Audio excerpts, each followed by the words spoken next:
Hey, listen, I am out here in my yard early this morning and preparing for the gender reveal party that we're hosting at our home this Saturday, I believe, or Sunday. I don't know, it's this weekend. My goal is just like get everything done by like end of day Thursday in our yard, and all will be well for our party festivities.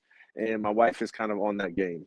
And as I'm out here, I'm in the land. The people that lived here before us were like master farmers. They used all these amazing ancient Asian ways of like developing their land. They've got all these bricks. Like they built everything the right way with like like this stuff could have lasted forever. And it was layers, two layers of it. Like I'm just gonna like show you here. Sorry for the first person view, but look at all that. All of those stones were in the ground. We had to dig them out. Hold on, sorry. That right there was see the top of that shed. The top of that shed, there was a imagine like a fort, um, where there was a whole nother layer of vegetation growing. They were growing all types of stuff back here: tomatoes, cucumbers, watermelons, pumpkin, squash, all types of stuff, and it goes on and on and on this way too. Okay, but good, a lot of land in Georgia, Metro Atlanta. It's hard to find land like this, so grateful that we have the land.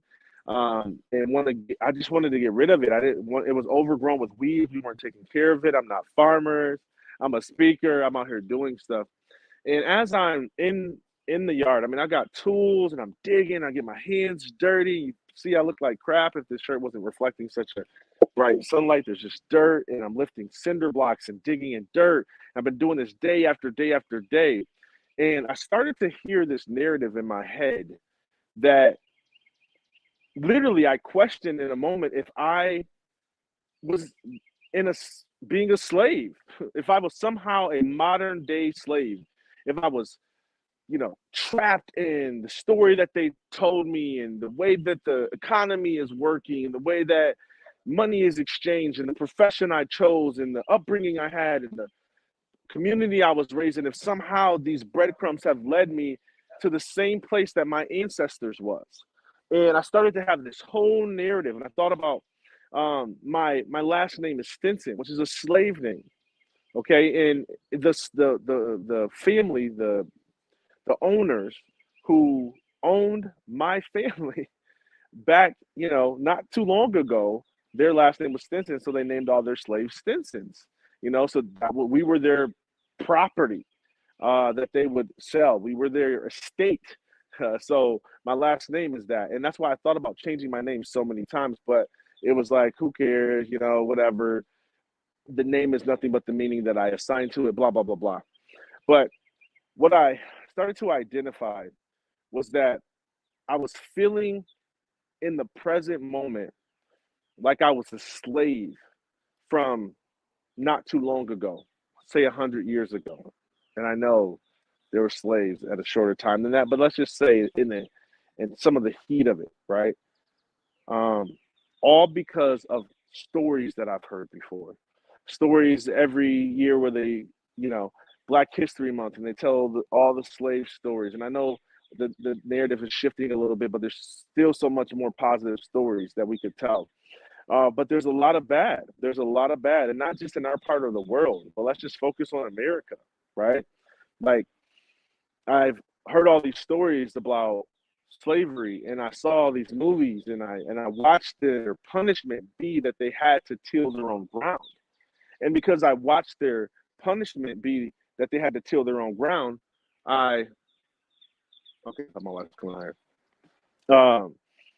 I felt in this moment that this was somehow my punishment. And it was almost as if like I felt like a slave. Like I started getting angry. I started getting frustrated.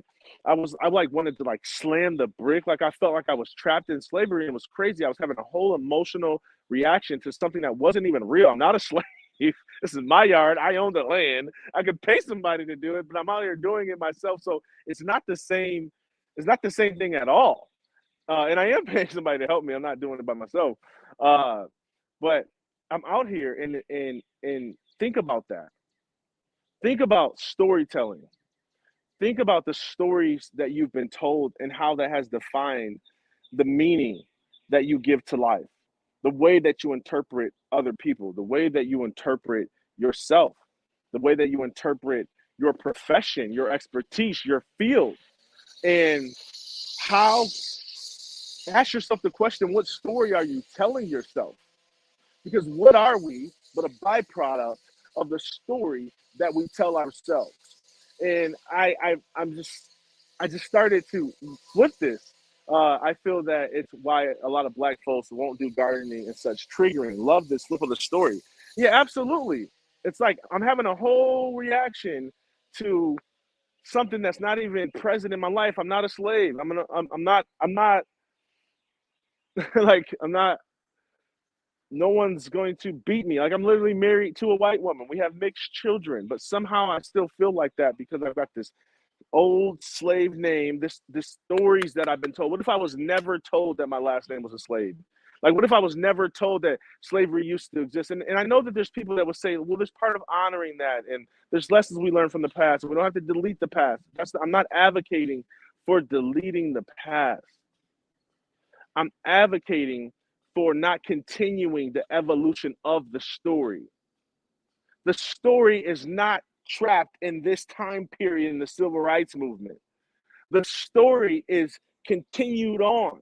And I'll give you an example. And I didn't even mean to go here with this, but since we're here, Melanie, thank you for pulling me here. I'll say this. I've been told by a lot of people that not a lot has changed.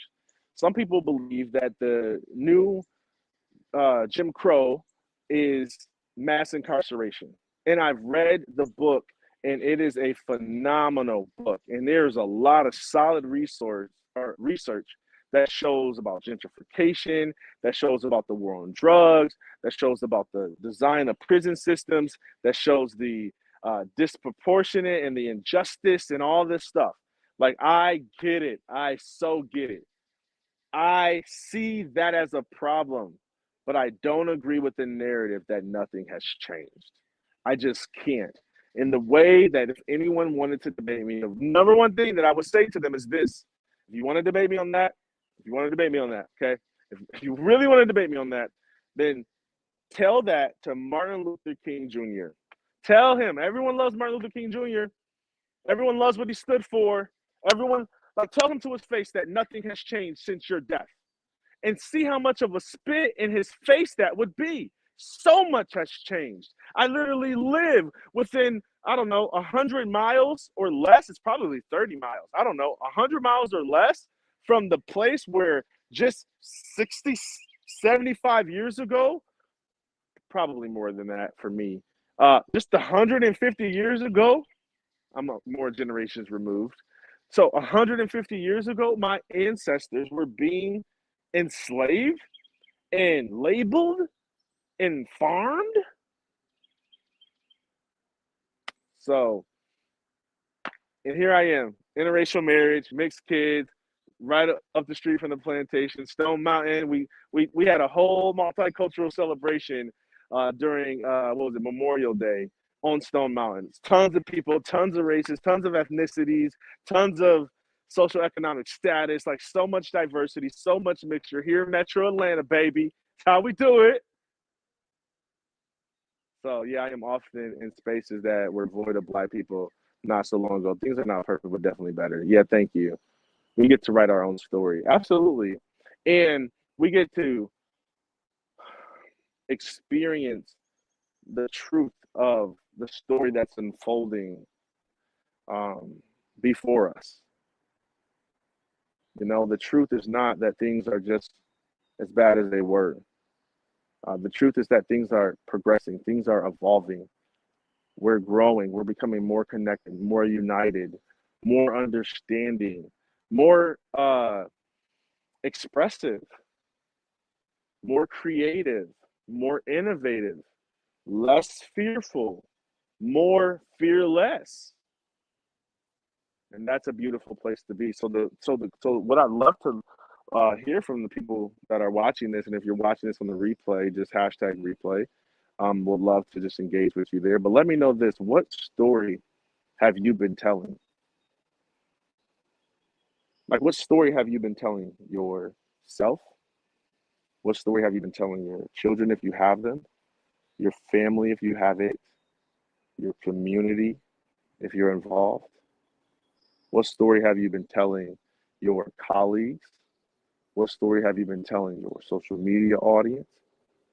What story have you been telling the world? And that's a deep question because when you think about what story you're telling the world, the only story that there is to tell is the one that you live. The only story that there is to tell is the one that you believe. The only story that there is to tell is the one you're most deeply connected to. Because what are we in life but the stories that we tell? I'm going to say it again.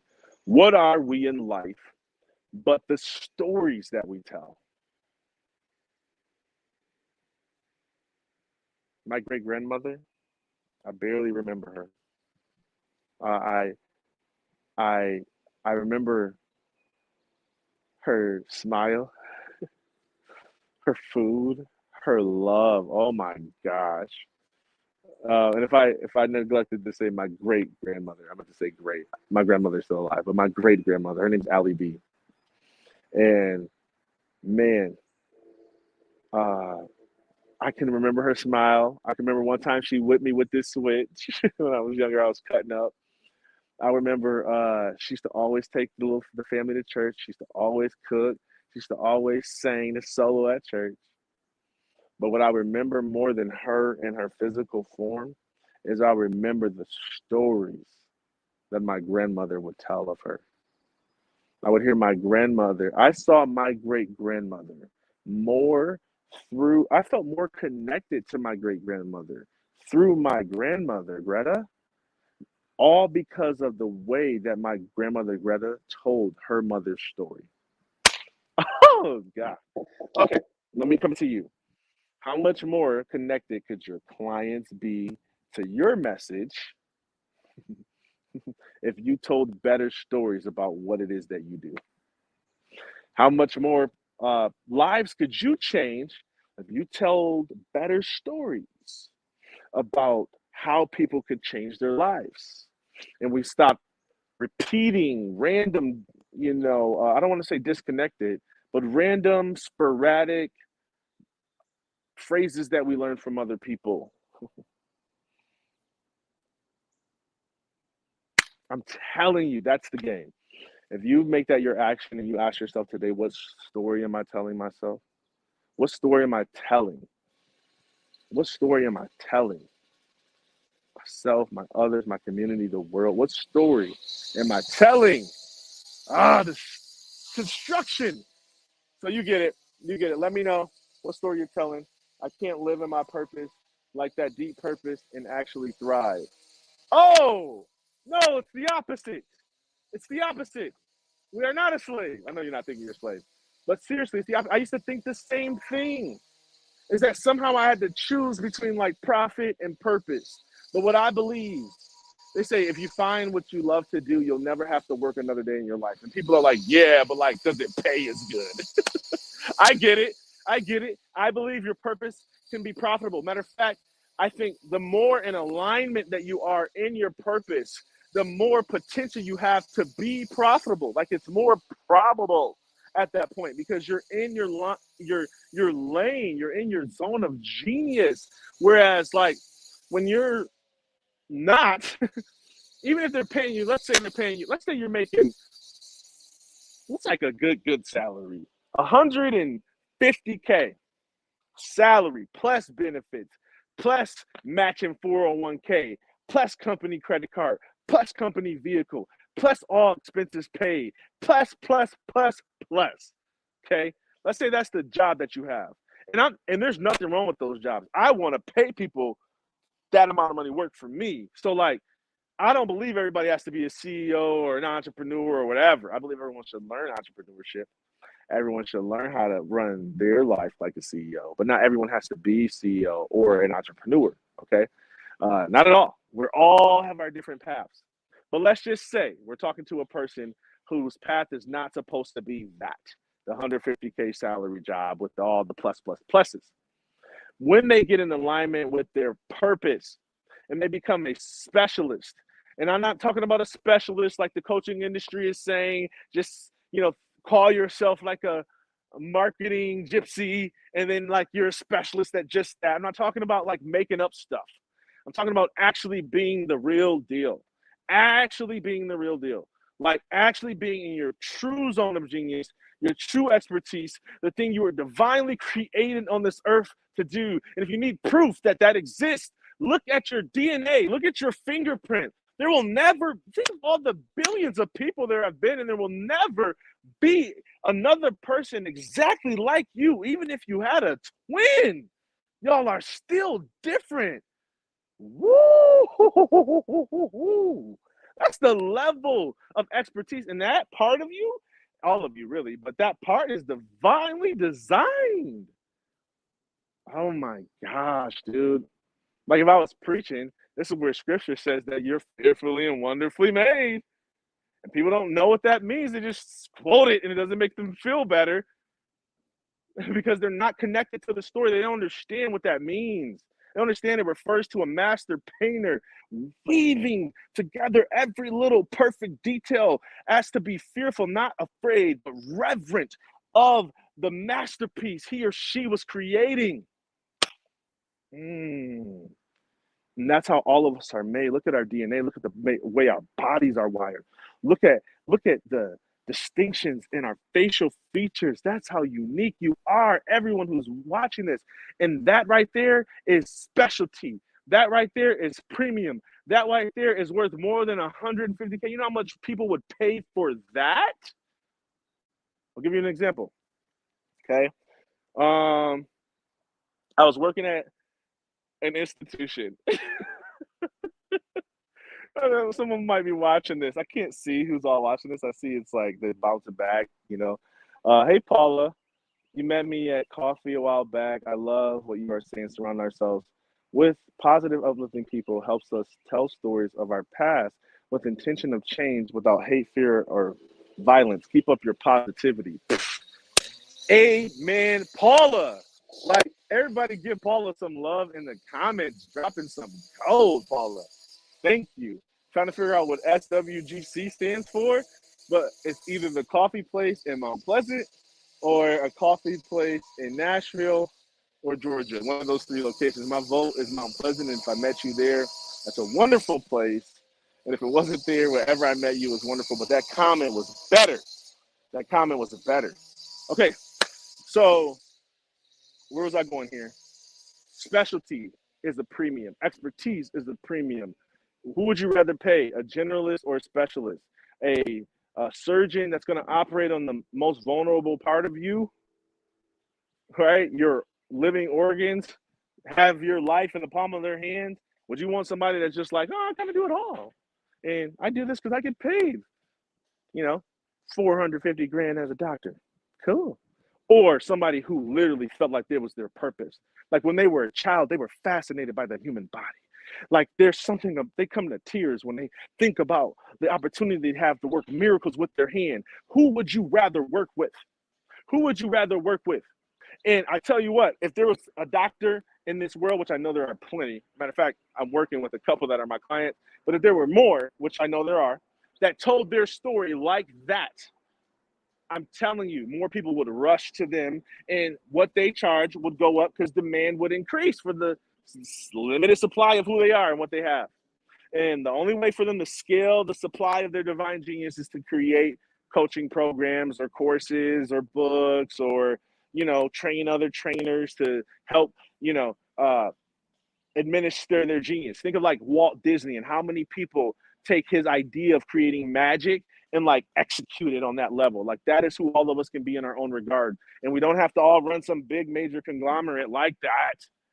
Like it's not, we're all not trying to climb the top of the ladder. There's no top of the ladder. There's only who we actually are. Oh, please. Somebody type that in the chat. There's no top of the ladder. There's only who we actually are. There's no top of the ladder. We're not, I don't care. We're not, CEO isn't more important than the person at the bottom, period. And that's not,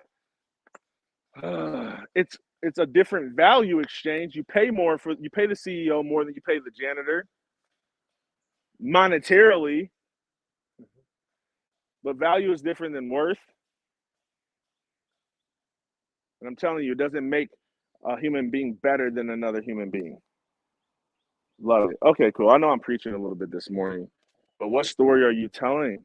What story are you telling? I'm telling you, you know, I almost committed suicide, like, because of a story I told myself. Yeah, let's connect, Stephen. Let's connect. Let's connect. Almost because of a story that I was telling myself, that my life didn't matter, that my purpose didn't matter, that I didn't matter, that I made too many mistakes, that I was never ever going to be able to rehab my back. I was never going to be able to find something that I love just as much as I love sports, that I wasn't going to be able to be a father to my my children. Like all these stories I told myself, I'll never heal from my ex-girlfriend. Oh my God. Crying to the point where I'm not even eating, crying to the point where I can't sleep, crying to the point where I ended up in a psychiatric care facility. Are you serious? Because of a story I told myself. What story are you telling yourself? Because the story you tell yourself becomes the legacy that you leave, becomes the life that you experience, becomes the impact that you make. Because what are we but the stories we tell ourselves? So today I'm committing to telling an empowering story. Today I'm committing to telling a story that you are uniquely created, that you are here for a reason. That if you're breathing right now and you're watching this video, or you're in your office and something is resonating in what I'm saying, that if somehow you're tuning into this message, you are literally here to be reminded of the reason for your existence. You are literally here to be reminded that your community needs you, your family needs you, your clients needs you, your organization needs you. You matter. If you feel small and insignificant, I don't care if you are a multi-millionaire and you feel insignificant because you're around billionaires. Like, stop comparing yourself to other people. Start celebrating the unique things about you. Start being grateful for things that people 100 years ago would have been grateful for. Like, if you really need that gain, tell yourself an empowering story. And I'm committing to that for myself today. I cannot preach what I do not practice. I could, but why would I want to do that? That would create so much conflict. And when I say practice, I didn't say perfect. I didn't say I can't preach what I haven't perfected. Hold on. Sorry, that was probably loud on y'all end. My bad. I didn't want dirt in my ear though. But I cannot preach what I have not practiced. What's the right way to say this, Daryl? I choose not to preach what I do not practice. And people have a problem sometimes preaching, sharing messages. Don't just think preaching, training, developing, preaching a message, living a message, modeling an example. People don't like to say that. They don't like to preach what they practice because they think they have to preach what they perfected. And if you would just let yourself be human and stop trying to be perfected and stop trying to be perfect, then you can share what's actually going on in your daily life. And it doesn't have to be like all of these like boxes you live in. So I'm not preaching at you today. I'm sharing with you today. Sharing with you. And if you feel like you're being preached at, it's only because that is the way in which I talk to myself. Okay? So tell better stories today. Thank you, Stephen. Yeah, let's connect. Melanie, I appreciate you. Paula, thank you for chiming in. Anybody else who I missed? And if you're watching this replay, #replay, let me know what comes up for you. What else? What else are you thinking of when it comes to storytelling, when it comes to leading during this time? Think about the story we keep telling about the recession that's coming, or the one that we're in currently. What if we started telling a story about all the multi-million and billion-dollar companies that were started in the last recession? What if we start talking about all the innovation that happened? What if we start talking about how families grew closer together? What if we start talking about how the good things that happen and how the good things that can happen in our current recession or upcoming recession. Like, what if it wasn't a recession at all? What if we labeled it something different? What if it was a time to connect? What if it was a collaboration session? Like, I don't know. I'm just saying, what if it was a more empowering story than a recession? And then we wonder why people are depressed because all we broadcast is wars and murders and depression and tragedy and then people just get tired of it. They have no hope. And we pass on hope through the stories we tell. All right. Love you. Peace.